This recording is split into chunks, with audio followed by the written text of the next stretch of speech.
할렐루야. 행복한 정식기도 시간입니다. 오늘의 중요한 제목은 우리가 문제 왔을 때 하나님의 계획을 보라. 우리는 문제 오면요 항상 본능적으로 나중심으로 움직이게 되거든요. 그걸 굳이 뭐라고 할 건 아닙니다만 그래도 우리가 빨리 늦게라도 생각할 수 있다면 얼마나 감사하겠습니까? 다니엘서 우리 6장 6절로부터 10절까지 보겠습니다. 이에 총리들과 고관들이 모여 왕에게 나아가서 그에게 말하되 다리오 왕이여 만수무강하옵소서. 나라의 모든 총리와 지사와 총독과 법관과 관원이 의논하고 왕에게 한 법률을 세우며 한 금령을 정하실 것을 구하나이다. 왕이여 그것은 이제부터 30일 동안에 누구든지 왕 외에 어떤 신에게나 사람에게 무엇을 구하면 사자굴에 던져넣기로 한 것이니이다. 그런즉 왕이여 원하건대 금령을 세우시고 그 조서에 왕의 도장을 찍어 메대와 바사에 고치지 아니하는 규례를 따라 그것을 다시 고치지 못하게 하옵소서 하매 이에 다리오 왕이 조서에 왕의 도장을 찍어 금령을 내니라. 다니엘이 이 조서에 왕의 도장이 찍힌 것을 알고도 자기 집에 돌아가서는 윗방에 올라가 예루살렘으로 향한 창문을 열고 전에 하던 대로 하루 3번씩 무릎을 꿇고 기도하며 그의 하나님께 감사하였더라. 자, 사랑하는 여러분, 문제가 생겼어요. 보통 문제가 아니죠. 총리가 고관들과 다 모였어요. 거기서 지사, 그 다음에 법관, 관원 전부 의논해서 하나를 정했다는 거예요. 왕의 신상을 만들고 거기에 30일 동안 누구든지 다른 데다가 하면 사자굴에 넣는 것이 어떻겠습니까? 왕도 뭐 기분 나쁜 게 아니죠. 다들 자기를 신같이 모신다는데 얼마나. 그렇게 도장을 찍었죠. 그때 다니엘은 아는 거예요. 사탄이가 모략을 하는 거구나. 우상 숭배하지 말라고 그랬는데 이게 사람을 숭배하고 또 신상을 만들어 놓고 결국은 자기를 이 땅에서 몰아낸다는 걸 알게 됐죠. 문제가 왔을 때 하나님의 계획을 본 거예요. 내 생각이요. 내 생각은 때로는 낙심할 때도 있고요. 때로는 교만할 때도 있고요. 아니 이럴 수 있어. 내가 지금 어떤 사람인데 너희들이 다 나 하나를 죽이려고 모였구나. 근데 하나님의 내 생각을 떠나서 빨리 하나님 생각을 하고 하나님은 지금 이때 무슨 생각을 하실까? 그걸 빨리 생각하는 거예요. 말씀이 정리돼야 된다죠. 하나님이. 그러면 나 외에 다른 신을 섬기지 말라. 분명히 말씀했구나. 그렇죠? 하늘에 있는 것이나 땅에 있는 것이나 땅 아래에 있는 어떤 것이든지 만들지 말고 절하지 말고 경배하지 마라.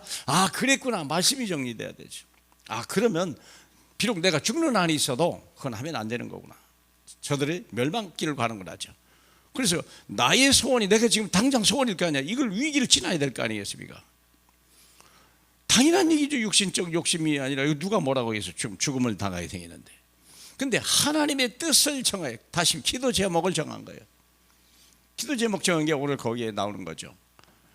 예루살렘에서 창문을 열고 전에 하던 대로 하루 3번씩 무릎을 꿇고 기도하며 그의 하나님께 감사하였더라. 하나님의 뜻이 뭐냐? 이게 하나님의 깊은 계획이 있다는 걸 아는 거예요. 위기 같은데 하나님의 깊은 계획이 있다는 걸 알죠. 그래서 우리가 하될 길이 뭐냐면 내 것 가지고는 안 돼요. 내 지위나 나의 여러 가지 전문성이나 경험이나 아니면 돈이나 권력이나 이것 가지고 대항하려고 그러면 이미 늦어버린 거죠. 이미 다 연합해 버리는데 사탄이가. 하나님의 것을 해라. 복음이구나. 어떤 위기에서도 사망의 세력에서도 일어서 복음이구나. 그리고 흔들리지 않는 말씀이구나. 그리고 영원히 완성될 언약이구나.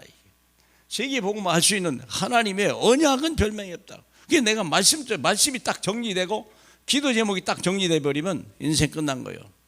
그렇잖아요. 그랬더니 어떤 결과가 왔습니까?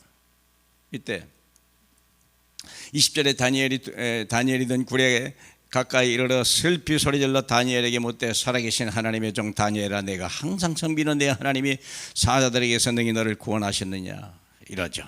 그때 다니엘이 왕에게 아뢰되 왕이여 원하건대 왕은 만수무강을 하옵소서.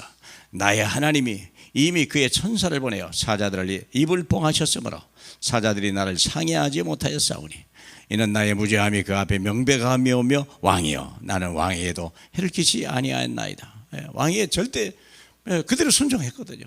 대항하지도 않았어요. 왕에게 불평하지도 않았어요. 원망도 안 했어요. 그들을 욕하지도 않았어요. 왕이 심히 기뻐하며 다니엘을 굴에서 올라와야 돼. 그들이 다니엘을 굴에서 올라온 적 그 몸이 조금도 상하지 아니하였으니 이는 그가 자기 하나님을 믿었습니다. 24절 왕이 말하여 다니엘을 참수한 사람을 끌어오게 하고 그들이 처자들과 함께 사자굴에 던져 넣게 하였더니 그들이 굴 바닥에 닿기도 전에 사자들이 곧 그들을 움켜서 뼈까지도 부서뜨렸더라. 쉽지 않은 것이지만 작은 것부터 이렇게 하셔야 돼요. 내 생각, 내 소원, 내 것이 아니라 하나님의 생각, 하나님의 뜻을 따라 하나님의 것으로, 하나님의 방법대로. 그래야면 하나님께서 저와 여러분을 축복하시고 또 좋은 걸로 인도하시고 세계복음화의 증인으로 쓰실 줄로 믿습니다. 하나님 감사합니다. 얼마나 방황하고 얼마나 당황스럽고 때로는 난감할 때가 얼마나 많았습니까? 그러나 하나님 항상 어떤 문제 속에는 하나님의 계획이 있고 하나님의 뜻이 성취되기를 원하시는 주님, 우리의 믿음을 지켜가지고 하나님 많은 중에 말씀을 따라가고 하나님의 언약이 성취되길 기도하는 하나님의 언약 백성을 축복해 주옵소서. 예수님의 이름으로 기도합니다. 아멘.